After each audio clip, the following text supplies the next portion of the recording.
자, 첫 번째 시간입니다. 앞으로 저희는 15주 동안 로컬 이노베이터에 대한 다양한 이야기를 나눌 건데요. 요즘 로컬이란 단어를 SNS뿐만 아니라 기사에서도 자주 볼 수 있고 또 정부 사업으로도 요즘 나오는 것들을 볼 수 있는데요. 혹시 정확히 어떤 뜻일까요?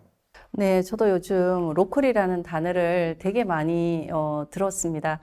직역을 하자면 지역의 현지에, 현지인 등으로 풀이를 할 수 있을 것 같습니다.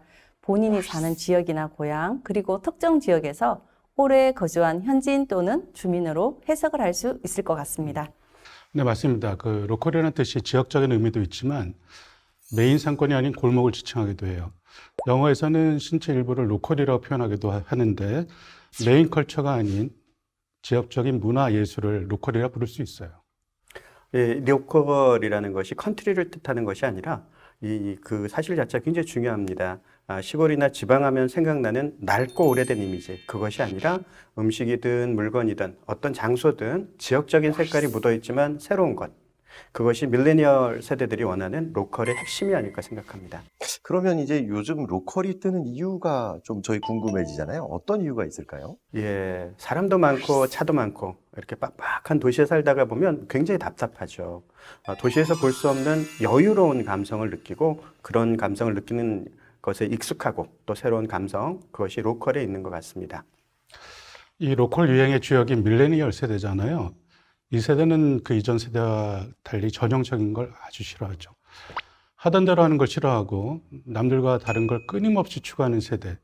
아주 큰 무리에 소속되는 중앙집중적 시스템보단 같은 생각과 취향을 나눌 수 있는 소수의 사람들과 연결되길 원하는데 이 로컬 트렌드도 그 흐름의 한 축으로 볼 수 있을 것 같아요. 네, 맞습니다. 요즘 유행하는 노래가 있지 않습니까? 찐이야. 완전 찐이야.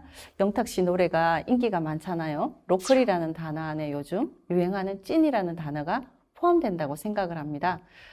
로컬 맛집 하면 그 지역의 진짜 맛집, 로컬 여행지라고 하면 현지인만 알고 있는 그 지역의 진짜 명소, 이런 느낌이 있잖아요. 에어비앤비가 히트한 것도 여행지에서 현지인처럼 살아보기가 콘셉트잖아요. 정보의 홍수 속에서 사람들은 점점 더 진짜를 찾기 위해 노력하는데 이 로컬이 현지인이 알려주는 진짜 정보, 숨겨진 보물 같은 느낌이 있어서 사람들이 찾는 게 아닐까 싶어요. 이 그 로컬, 원래 있었던 로컬을 이렇게 재창조하는 게 저희 로컬 이노베이터의 역할이라고 얘기를 할 수 있을 것 같은데, 그러려면 이제 무엇보다 중요한 건 그 지역을 사랑하는 마음이 있는 게 이제 제일 중요하고, 또 그것이 이제 고향이든 아니든 자기가 거기를 사랑하는 순간부터 이제 거기가 고향이 될 수도 있는 거잖아요. 그런 사람들이 이제 저는 로컬 이노베이터가 될 수 있다고 생각을 하는데, 자, 그러면 이 지역이 중요하니까 교수님들께서 로컬 이노베이터가 된다면 어느 지역의 로컬 이노베이터가 되고 싶은지 혹시 말씀해 주실 수 있을까요? 네, 저부터 말씀을 드리면 저는 잠시 살기도 했던 자갈치 근처가 가장 인상적이기도 하고 우리 서민들의 삶에 가까이 있다고 생각을 하고 또 볼거리와 먹거리들이 많은 것 같아서 저는 자갈치라고 생각을 하고 있습니다. 저는 태어난 고향은 서울인데요. 지금 살고 있는 곳은 전주입니다. 전주하면 한옥마을 떠오르시죠? 전통과 현대가 잘 조화되어 있는 그 한옥마을. 한옥마을을 추천하고 싶습니다. 저는 제 직장에 있는 나주를 말씀드리고 싶습니다. 나주는 전라도의 나주거든요. 그만큼 역사도 오래됐고 여러 역사와 관계돼 있지만 현재 한정공대가 유치된 만큼 미래 시대에도 부합하는 그런 도시입니다. 즉 현대와 미래 또 과거가 공존하는 곳이죠. 전라도가 앞에 전자는 전주죠. 맞습니다. 그러면 전주와 나주에서 전라도가 모이신 그런 자리가 됐네요. 지금 말씀 주신 것처럼 로컬이라는 건 굉장히 다양한 것들을 담을 수 있는 거라고 저는 생각이 들고요. 우리 가장 지역적인 게 가장 세계적인 것이 될 수 있다, 이렇게 얘기를 하고 이걸 이제 글로컬이라고 저희가 표현을 합니다. 로컬의 유행이 국내뿐만 아니라 전 세계적으로도 많이 일어나고 있는 그런 현상이라고 볼 수 있는데요. 앞으로 15주 동안 로컬과 이 로컬을 재창조해 나가는 로컬 이노베이터에 대해서 자세히 알아보는 시간을 갖도록 하겠습니다. 네, 여러분 안녕하세요. 로컬 이노베이터의 이해라는 제목으로 강의를 하게 된 이선철이라고 합니다. 전체 과정 중에서 제가 처음 시작하는 역할을 맡게 돼서 너무 영광이고 또 오늘 여러분들을 뵙게 돼서 반갑게 생각을 합니다.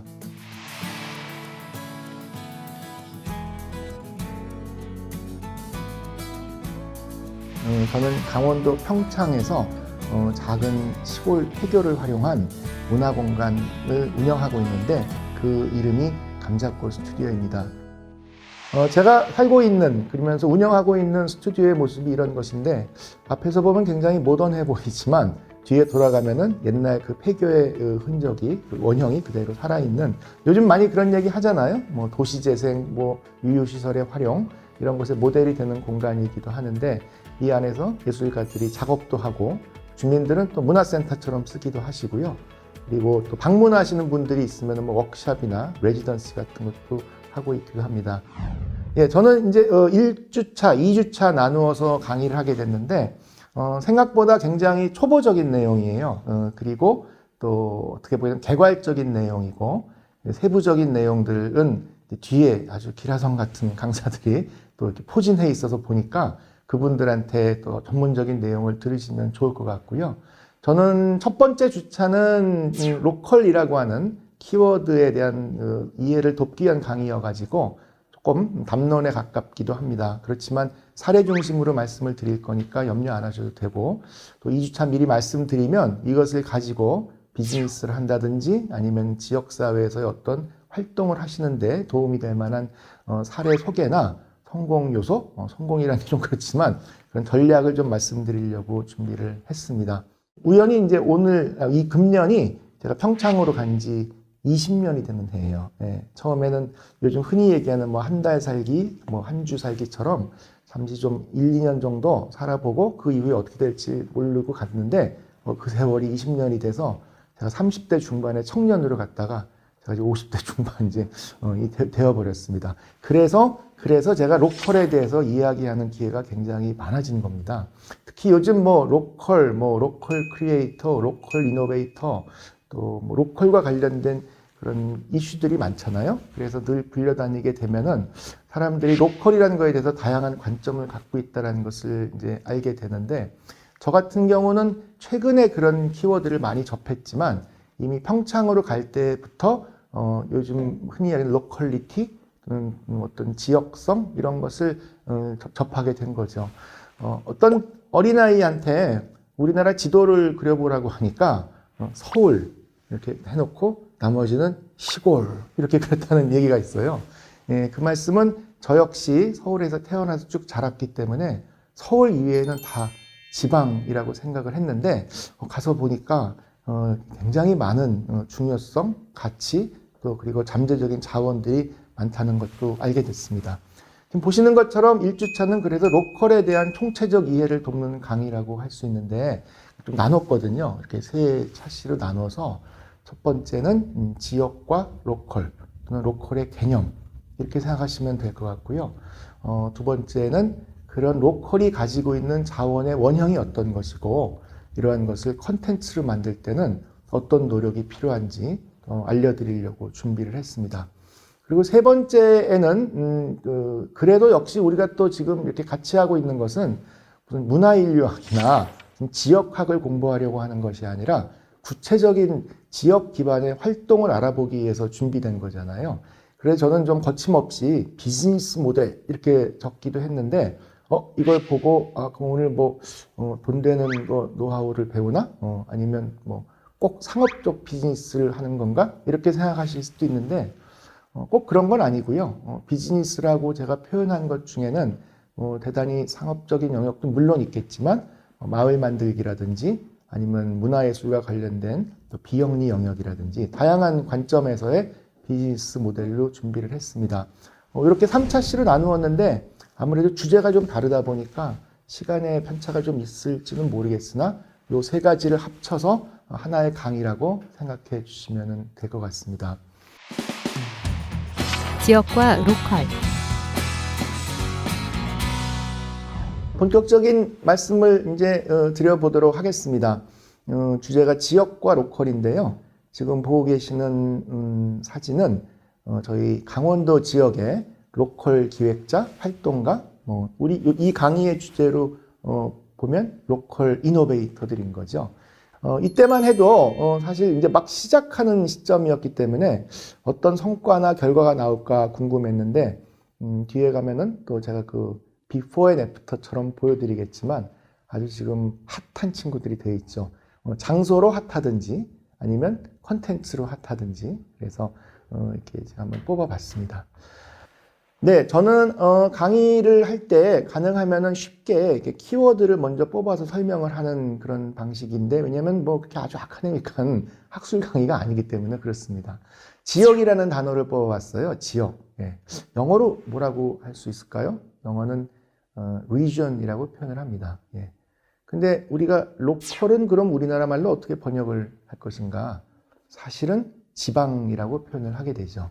예. 그래서 비슷비슷해 보이는 단어들이지만 조금 엄밀하게 규정을 하면 차이가 좀 있어요. 보시면 region, 지역, local, 지방, district라는 단어가 나오는데 이거 어떻게 구분할까요?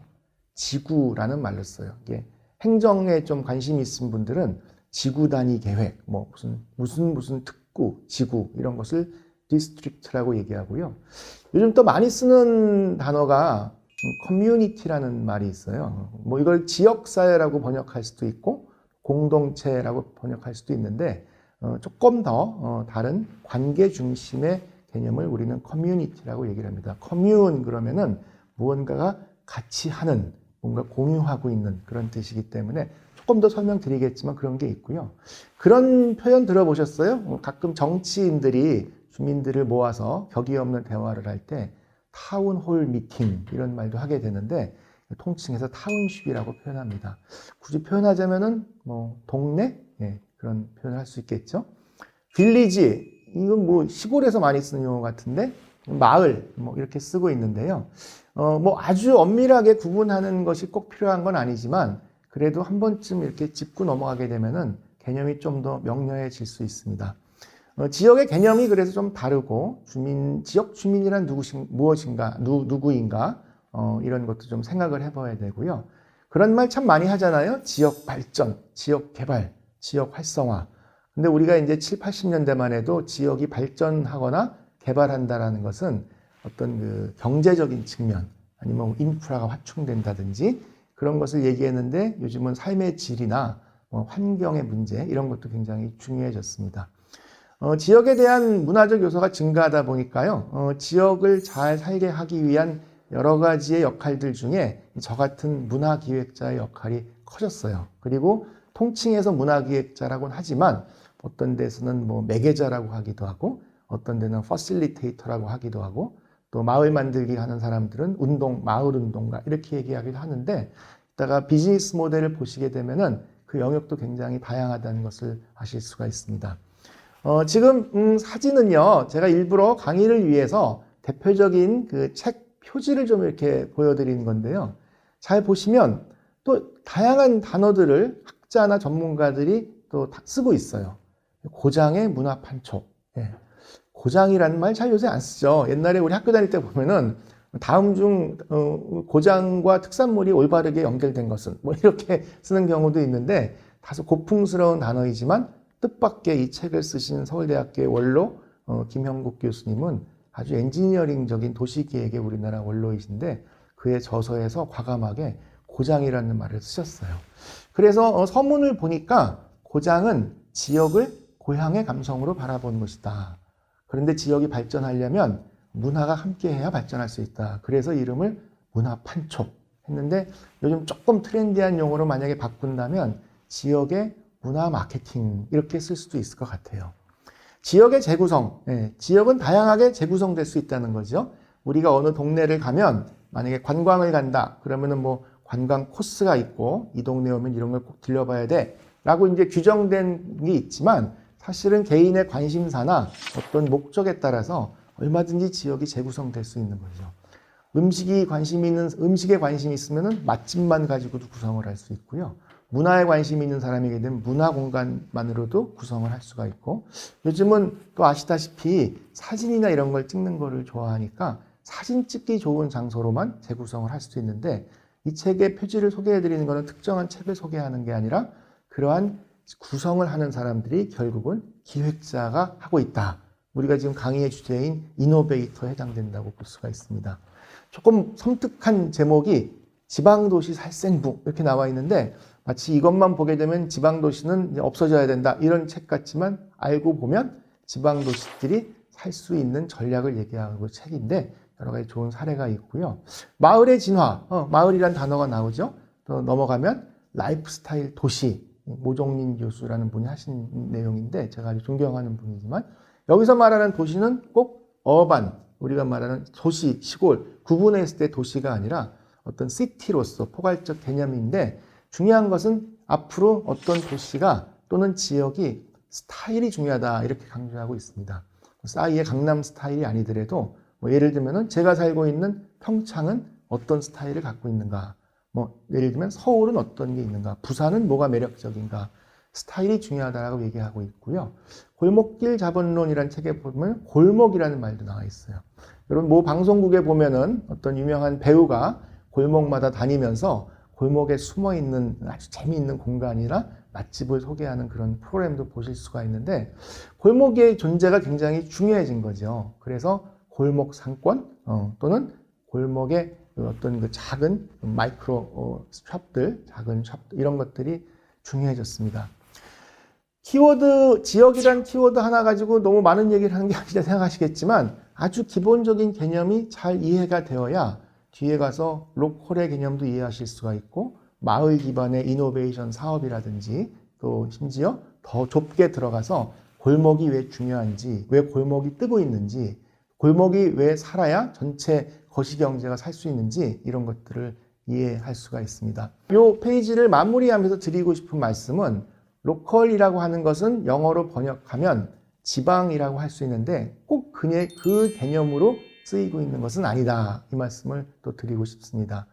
지방이라는 말은 다소 좀 부정적으로 쓰일 때도 있었어요. 예를 들면 뭐 지방 대학, 아니면 지방 도시, 지방에서 어떻게 사느냐. 그 왜 그럴까요? 그거는 지방은 엄밀한 의미에서는 중앙이나 수도가 아니라는 뜻이기 때문에 그랬습니다. 그래서 지방 균형 발전, 지방 균형 계획 이런 것들을 얘기할 때는 수도나 중앙과 대등한 입장 레벨에서 발전돼야 된다. 그렇기 때문에 그러는 것인데, 그렇기 때문에 로컬의 반대말은 센트럴이라고 합니다.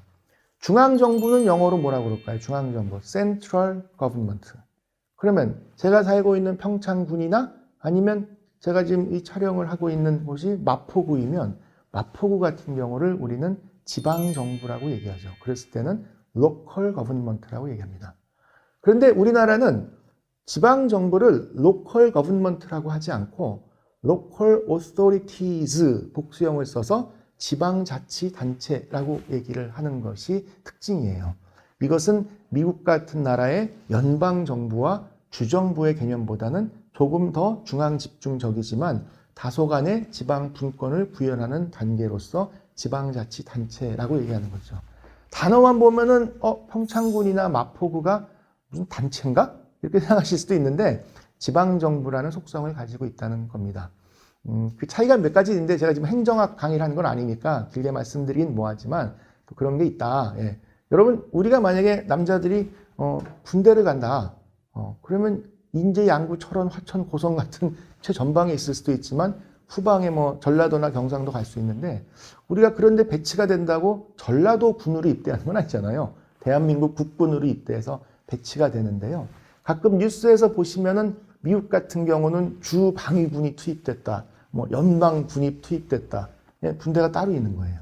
또 외교권도 따로 있고. 그래서 우리나라는 완벽한 지방정부라기보다 지방자치단체라고 얘기하는데, 어쨌든 여전히 많은 사람들은 중앙, 수도, 중심 이것이 중요하다고 생각하고 지방은 열등하거나 하위의 개념으로 보기 때문에 다소 부정적인 의미로 쓰였지만은, 최근에 와서 지역이라는 말을 더 많이 쓸 때는 지역은 동일한 정체성과 동력이나 주체성을 갖고 있는 것을 얘기해요. 비유해서 얘기하자면 서울은 지방은 아니지만 지역인 것이죠. 예, 그래서 서울에서도 지역 문화라고 표현하고 평창에서도 지역 문화라고 표현할 때는 대등한 입장에서 얘기하는데 지방의 형편이 어려우니 보다 많은 지원이 있어야 된다라고 얘기할 때는 지방은 중앙이 아니라는 뜻으로 쓰입니다. 예, 하여튼 뭐 여러 가지 그 의미가 있기 때문에 이런 자세한 설명을 드렸는데 지역과 로컬은 대단히 긴밀한 개념을 가지고 있습니다. 자, 드디어 이제 로컬이라는 단어를 제가 적어봤는데요.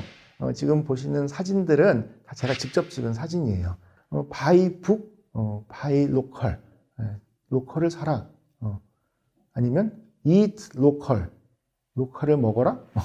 좀 이상하잖아요. 그런데 방금 전에 말씀드릴 때 로컬을 지방이라고 번역은 할 수 있지만 왜 외래어 로컬을 영어를 그대로 쓸까요? 그것은 행정적 구분에 있어서의 지방과는 다른 감성적 요소가 있기 때문에 이거 마땅치 않으니까 로컬이라고 쓰는 거예요. 여러분, 로컬이라는 단어가 쓰여 있는 가장 대표적인 워딩이 뭐가 있어요? 우리 뭐 로컬 이노베이터, 로컬 크리에이터 이거 더내. 가장 많이 썼던 게 로컬 푸드라는 말은 많이 들어보셨죠. 동네마다 가게 되면은 로컬 푸드 직매장, 뭐 아니면 뭐 로컬 푸드 뭐 장터 이렇게 얘기하는데 만약에 어떤 사람들한테 얘기할 때 야, 우리 여기까지 왔으니까 로컬 푸드 한번 사가자 이렇게 얘기 안 하고 야, 우리 지방 음식 먹으러 갈래? 이렇게 좀 하면 이상하잖아요. 그래서 사실은 로컬이란 단어가 많이 쓰이기 이전에 지방이라는 말을 조금 긍정적이고 감성적으로 쓸 수 있을 때는 다른 단어를 쓰기도 했죠. 로컬 푸드를 좋은 뜻으로 쓰게 되면은 어떻게 번역할 수 있을까요? 향토라는 말을 쓰잖아요. 향토 음식, 향토 문화. 근데 또 이렇게 향토라는 말을 쓰니까 너무 시골스럽고 마치 뭐 농경사회 같고 그래서 대안으로 로컬이라는 말이 뜨고 있는 것 같아요. 그래서 요즘 이 말하는 이 강의의 로컬 이노베이션에서 얘기하는 로컬과 로컬 푸드를 얘기할 때 로컬이 조금 결이 다른데 이게 무슨 학술적 정의의 차이가 있는 건 아니어서 그냥 통칭 로컬이라고 부르고 있습니다. 제가 우스갯소리를 그런 말을 해요. 뭐냐면은 영어로 쓰면은 좀 있어 보여서 약간의 착시 현상도 있다. 그래서 맨 뒤에 언급하겠지만 제가 어느 그 매체에선가 로컬 크리에이터라는 말을 이제 정의해 달라고 그래서 너무 힘주지 말자. 알고 보면 지방에 거주하고 있는 다소 감성이 좋은 자영업자들이다. 좀 우울하잖아요. 이렇게 하게 되면은. 근데 이거를 로컬 크리에이터, 로컬 이노베이터 이러면은 뭔가 당장 될 것 같고 근사하고 엄청난 역할을 하는 것 같지만 제가 현실과 이상을 이제 균형을 맞추기 위해서 비교해서 말씀드린 건데 로컬은 분명한 가치와 정의가 있다라고 생각을 합니다. 네, 그래서 지금 바이 로컬, 이트 로컬 다 어디 있는 데냐면은요. 바이 로컬은 속초에 있는 작은 동네 책방에 붙어 있는 표지고요. 이트 로컬은 강릉에 있는 어떤 게스트하우스의 입구에 붙어 있는 건데 이 게스트하우스의 주인은 서울에서 굉장히 유명한 음악 활동을 하다가 서핑을 좋아해서 강릉에 가서 여인숙을 개조해가지고 만든 게스트하우스인데 당연히 단순한 숙박업으로 가지 않고 지역의 두부라든지 맥주라든지 이런 것을 활용을 해서 나름대로의 또 레시피를 만들었어요. 그래서 그 게스트하우스 1층에는 작은 카페 같은 게 있는데 이렇게 eat local이라고 얘기했습니다. 네, 그런데 뭐 어떻게 표현하든 지금 로컬이라는 단어가 대세이니까 우리가 이게 로컬의 중요성에 대해서 아는 것이 중요한데요. 그 로컬의 가장 중요한 특징은 뭘까요? 저는 개인적으로 두 가지를 꼽았어요. 물론 학자나 전문가에 의해서 다양하게 해석될 수 있는데 제가 제일 중요하게 생각하는 로컬의 핵심은 오리진이라고 하는 것이죠. 오리지널리티, 뭐 오리지널 여기서 나온 것이긴 하지만 그 동네에 가야 체험할 수 있는 것, 그 동네가 제일 센 것. 물론 다른 동네 가도 있긴 하지만 그 동네이기 때문에 더 특별한 것. 이걸 저는 그냥 마케팅 용어로 통칭해서 오리진이라고 얘기하는 거예요. 그것은 반드시 다른 데보다 거기가 더 우월하다. 그 뜻은 아닐 수도 있거든요. 예를 들면은 뭐 어떤 음식이 있을 때 똑같은 메뉴가 다른 동네에도 있긴 하지만 굳이 거기 가서 먹는 것은 재료가 더 특별하다든지 아니면 요리 방법이 다르다든지 그 동네에서 오래 있었다든지 그것 때문에 가는 거지. 요즘 뭐 어느 동네 아니면 맛볼 수 없는 그런 음식이 뭐가 있겠어요. 다 볼 수 있죠. 그래서 제가 가끔 로컬에 있는 청년들이나 친구들한테 얘기할 때 다른 데보다 뛰어나게 하는 노력도 중요하지만, 그것도 중요하지만 다른 데와 달리 뭔가 기획을 하는 것이 로컬의 힘을 더 발휘할 수 있다. 특히 이 강의를 들으시는 분들은 청년이나 학생들이 있을 수가 있는데 남보다 더 뛰어나게 하는 방법, 그 엑설런스라고 그러잖아요. 그거 한 30년 하기 전에야 어떻게 당해내겠어요? 이제 막 이 일을 시작했는데 거기서 묵묵히 몇십 년 동안 장인 정신을 가지고 하신 분들보다 잘한다는 건 어렵지만 그분들이 해온 것과 다른 방식의 시도를 하는 것으로는 약간의 좀 승산이 있을 수 있다. 그런 면에서 오리진이라고 하는 것이 중요하다는 거고요. 다음 차시 때 강의 때 말씀드리겠지만 사실은 영어로 오리진이라고 표현해서 좀 모호할 수 있는데 알고 보면 그 지역의 전통 문화나 아니면 역사나 아니면 유산에 기반을 해서 기획을 하는 것이 중요하다라는 뜻에서 오리진입니다. 또 한 가지는 제가 이 로컬을 얘기할 때 중요하게 생각하는 것은 공동체성이에요. 공동체성. 네. 서울이 공동체성이 없는 건 아니에요. 서울도 마을마다 지역마다 공동체성이 있을 수 있는데 우리가 흔히 얘기하는 지방 그랬을 때는 훨씬 더 공동체성이 강화되어 있어요. 아까 말씀드렸지만 저는 서울에서 태어나서 쭉 자라가지고 30대 중반에 평창으로 갔는데요. 아주 극과 극의 동네이잖아요. 저는 강남 한복판에 사무실이 있었던 때도 있었고 문화의 중심이라고 하는 대학로에 저희 모든 사업장이 다 있었는데 갑자기 강원도 평창으로 가니까 굉장히 많은 게 그 문화적 인상 깊은 충격이 있었던 거죠. 그런데 보니까 무슨 점이 다르냐 하게 되면 공동체성이 강해요. 뭐냐면 저는 그래서 어디 가서 또 강의할 때 공동체란 관계의 덩어리다 이렇게 표현하기도 합니다. 혈연, 지연, 학연 이런 것들이 대단히 중요해서 지역사회를 대하는 애티튜드, 태도가 좀 달라진다는 뜻에서 공동체성입니다. 분명히 한계도 있어요. 딱 좋은 점만 있는 건 아닌데 흔히들 많이 얘기할 때 로컬에 가면은 정착하기 어려운 것이 배타성도 좀 있고요. 폐쇄성도 있고 또 시장이 크지 않으니까 뭐 이렇게 B2C의 개념으로 뭘 할 때는 이럴 것 같으면 같은 노래면 서울같이 큰 데서 와서 하지 이런 것도 있거든요. 그래서 우리가 이거는 또 공부하자고 만든 강의니까 뭐 좋은 얘기만 하는 것이 또 중요한 게 아니라 어떤 그런 리스크나 아니면은 한계 이런 걸 아는 것이 중요한데 분명히 로컬에 어려운 점도 있다. 그런 것도 꼭 말씀드리고 싶습니다. 네, 일단 로컬에 대한 이해를 돕는 강의는 여기서 마치도록 하겠습니다.